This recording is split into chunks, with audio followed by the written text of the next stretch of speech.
inni biraa kan nuti ilaaluu qabnu property isaati jechaadha.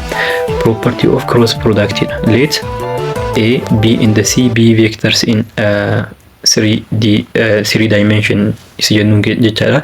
In the A is any scalar alphaan in jennuun scalaridha jechuudha. Constant number yookaan ta'u taate vectorii kamiyyuu cross with zero product wajjin hongoon taate yookiin ammoo zero product A wajjin in vectorii kamiyyuu haa ta'u jechaadha. Zero nuuf kennaa jechaadha. Zero vectorii nuuf kenna. Kanachaan zero qofa osoo hin taane zero vectorii nuuf kennaa jechaadha. Kanachaan 0 0 0 is ta'e nuuf kennaa jechaadha. Inni biraa immoo isa kana amma isin hime kana inni biraa immoo asitti associative property in jennuun asirratti nu hojjetu jechaadha. Garuu cross dot product irratti nu hojjeta. Kanachaan A dot B dot C yoo kan jennu taate maal godhuu dandeenya? Associative property in jennuun hammattuu kana maal godhuudha? Bakka wal jijjiiruudha jechaadha. Kanachaan A dot B hammattuu as finnaa jechaadha. Dot C yoo jennu inni kun wal qixaa jechaadha. Garuu cross irratti wal qixaa miti jechaadha. Kanaafuu isa kana seeraan qabatu qabdanii qormaata irratti deebi'ee dhufte waan akkanaa kun property irratti jechaadha. Inni biraa immoo constantidha yeroo baay'isu. Fakkeenyaaf A constantidha jennee jedha.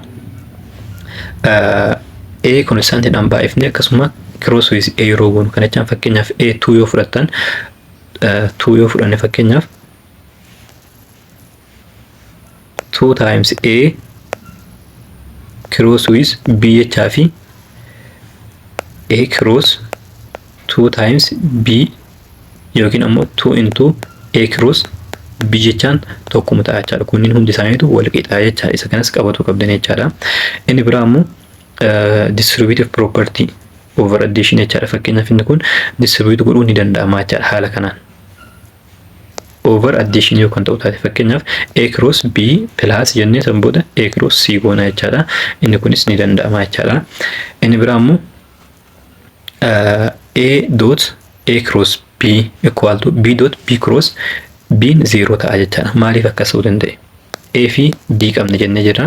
A cross B hojjenne A cross B kan amma fakkeenyaaf dot product with A wajjin fakkeenyaaf A wajjin yeroo goonu jechaadha. 90 degree ta'uu hin dagatina. Fakkeenyaaf A cross B A wajjin 90 degree dha. Akkasuma A cross B B wajjin 90 degree dha jechaadha. Kanaafuu teettaan kenna 90 degree dha jechaadha. Kanaafuu A dot A cross B yeroo jennu maal ta'a inni kun magnitude of A cross B cos theta dha jechaadha. Cos theta dot product yeroo jennu jechaadha. Kana wajjin wal qixa ta'a jechaadha. Kanaafuu cos of 19 maa inni 0 dha. Cos of 19 0 dha jechaadha. Kanaafuu cosiin kun 0 ta'e jechaan ammoo paartiin kunis 0 ta'a jechaadha. Kanaafuu 0 wal qixa ta'a jechaadha. B C yoo kan galchinu taate bakka kana inni kunis 0 dha waan ta'eef kanaafuu 0 ta'a jechaadha. Bifsaniin qabatu qabdan jechaadha. If A and B are parallel then A cross B equal to 0. Inni kunis 0 dha jedha. Inni kun karaa biraatiin A cross B foormulaa biraa qaba waan ta'eef magnitude of A magnitude of B sin theta inni kun sin theta cross yeroo ta'u jechaadha. Yeroo dootii garuu cosii fayyadamaa turre akkasuma n as ni jirti jechaadha. N tun direction vector isa jennuudha jechaadha. In the direction unit vector in the direction of A cross B isa jennuudha jechaadha. Kanaafuu amma asitti parallel jechaan maa inni A fi B parallel jechaan lamaanuu kallattii tokko irra ta'uu danda'anii jechaadha. Yookiin ammoo kallattii waliif faallaa ta'uu danda'an kan jechaan fakkeenyaaf tokko garaan ta'e tokko garaan ta'uu danda'a jechaadha. Yookiin ammoo tokko garaan ta'e tokkos kallattii kanarra ta'uu danda'a jechaadha. Parallel yeroo jennu lamaan keessaa kan barbaanne fayyadamuu dandeenya jechaadha. Parallel inni jedhu maasiitan kallattii tokko qofa dirqama ta'uu hin qabu. Kallattii waliif faallaatis 180 degrees yoo ta'e parallel jedhama jechaadha. Konseptii sana akka sirreessan hedduun kennan fakkeenyaaf tokko garaan ta'e tokko ammoo opposite direction yoo kan ta'u taate anti parallel jennee waamna turre. Garuu inni sun lectureroonni hedduun isaanii sirrii miti jedhanii dubbatanii kanachaan anti parallelidhaaf konseptii wayiitu hin jiru wanti ibsame wayiitu hin jiru jedhanii dubbatan waan dhaga'eef kanaafuu isaan sirreessuu qabdan jechaadha. Kanaaf amma 0 degree haa jennu fakkeenyaaf 0 degree yoo fudhanne sin of 0 meeqa 0 dha. Sin of 180 fakkeenyaaf kallattii waliif faallaa yoo ta'an inni kunis 0 dha jechaadha. Kanaafuu inni kun 0 dha jechaan ammoo A cross B Parallel yoo ta'an inni kun saayiniin kun maayini 0 dha. Kanaafuu saayiniin 0 ta'e jechaan ammoo paartiin kun akkuma jirutti 0 ta'a jechaadha. Kanaafuu A cross B'n parallel yoo ta'e 0 ta'a jechaadha. Inni biraa ammoo konseptii taniin asitti qabatuu qabdan taniin jechaadha. Kaniin sadan fakkeenyaaf kan kaa'amisitti kana A cross B asitti inni qofatti dabaluudha. Magnitude of A, magnitude of B, sin theta asitti inni dhaan baay'isan jechaadha. N is a unit vector in the direction of A in the B and the theta is between 0 and the 180 ta'a jechaadha. Between A and the B jidduu kan jirudha jechaadha. Inni kun theta nuuf fudhan. Inni tokko formula isin qabattan isa kana. Formula inni lammaffaa isa kana proof goona. Proof godhuun dirqama waan ta'eef kana proof godhee isinitti mul'isa jechaadha. Inni lammaffaan ammoo magnitude isaa yeroo barbaadu. Magnitude isaa yeroo barbaadnu ammoo isa kana magnitude barbaaduudha jechaadha karaa biraatiin. Magnitude of A cross B jechaan maa inni magnitude of A, magnitude of B, magnitude of sin theta, magnitude of maali ta'a? N ta'a jechaadha. N unit vectoriidha jennee jira. Unit vectoriin ammoo magnitude isaa meeqa? Waanidha jechaadha. Kanaafuu tokko waan ta'eef isa kana tokko waan ta'eef asii balleessuu dandeettan. Rakkoon qabu waan ta'eef jechaadha. Tokko lakkoofsa kamiin yeroo baay'ifnu lakkoofsuma sanii waan ta'eef kanaafuu magnitude of A, magnitude of B, magnitude of sin theta ta'a jechaadha. Yookiin ammoo sin theta jechuu dandeettan jechaadha. Kanaafuu isa kana fakkaata jechaadha. Maaliif asitti fakkeenyaaf magnitude maaliif fayyadamuu dhiifne isa kana saayiniin fakkeenyaaf 0 fi 180 jidduu fakkeenyaaf as keessa yoo fudhanne saayinii poozitiiva ta'a asis poozitiiva ta'a jechaadha. Saayinii irratti. Saayiniin asittis poozitiiv asittis poozitiiv waan ta'eef magnitude fudhannee fudhatuu baanne poozitiiva ta'e baha waan ta'eef nun barbaachisu jechaadha. Kanaafuu karaa biraatiin maal jennee barreessine kana magnitude of A, magnitude of B, sin theta jennee barreessuu dandeenya jechaadha. Amma kan proofis ni godhuu barbaadu isa kana 8ffaa isa jiru kana. Maal jedha? 8ffaa inni jiru A cross B magnitude the whole square equal to magnitude of A square magnitude of B square minus A dot B the whole square jedha. Isa kana proof godhuu qabna jecha. Isa kana proof godhuudhaaf jalqaba irratti maal godhuu qabna? Isa kana magnitude of A cross B barbaadu the whole square. Inni kun haala kamiin barraa? Magnitude of A the whole square, magnitude of B the whole square, magnitude of sin theta the whole square jennee jirra jechaadha. Isa kaan ni balleessan isin jedha inni tokko waan ta'eef. Kanaaf amma wanti nu asirraa hubannu maa inni wanta wayii isin haa yaadachiisu. Sin theta the whole square plus cos theta the whole square equal to 1 ta'uu isaa asin dura viidiyoowwan darban irratti yookiin ammoo kutaawwan darban keessatti ni yaadattan jedhee yaada jechaadha. Yookiin ammoo inni kun sin square theta plus cos square theta equal to 1 ta'uu isaa ni yaadattanii jechaadha. Kanaaf amma asirraa sin square kanaaf search goonu find goonu. Sin square theta equal to kan yeroo garas dabarsinu maal ta'a? 1 minus cos square theta dha jechaadha. Kanaafuu isa kana bakka buufatuu qabna jechaadha. Formula kana keessa maal goona? Magnitude of A the whole square, magnitude of B the whole square times goone ammasitti bakka sin square theta kana maal goona? 1 minus cos square theta goona jechaadha.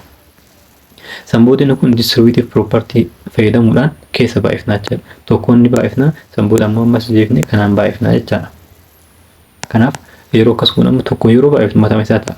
A square, magnitude of A square, magnitude of B square ta'a jechaadha. Samboodni maayinasiitu jira, maayinasii barreeffannee isa kana kamiin baay'ifna? Kanaan baay'ifnaa jechaadha. Kanaafuu magnitude of A the whole square, magnitude of B square, cos square theta dha jechaadha. Cos square theta. Inni kun amma asirraa ammoo kan nuti hubannu inni kun maa inni A dot B the whole square wajjin wal qixa ta'a jechaadha. A dot B the whole square wajjin A dot B square yeroo goonu jechaadha. Square yeroo goonu magnitude of A square magnitude of B square cos square theta dha jechaadha. Kanaafuu inni kun A dot B the whole square wajjin wal qixa ta'a jechaadha. Kanaaf maal kun amma isa bakka kana A dot B the whole square buufanna jechaadha. Magnitude of A square magnitude of B square minus A dot B the whole square dha jechaadha. Kanaafuu bifa kanaan maal gootanii proof godhuu dandeettanii jechaadha. Inni kun haala kanaan proof godhamaa jechaadha. Kanaafuu inni kun baay'ee barbaachisaa waan ta'eef kan proof isiniif godheef bifa kanaan hojjettanii jechaadha. Proofii irratti yeroo hojjettan isa kana fakkaata jechaadha. Example kun maal jedha? If magnitude of A equal to magnitude of B for theta ammoo 45 degree jechaadha. For two vectors A and B then find A cross magnitude of A cross B barbaadii jechaadha. Magnitude of A cross B jechaan maal jennee jirra? Magnitude of A magnitude of B kamii wal qixa jennee jirra? Sin of theta wajjin wal qixa jennee jechaadha. Kanaafuu asitti amma magnitude of A nuuf kennamee jira. Meeqa?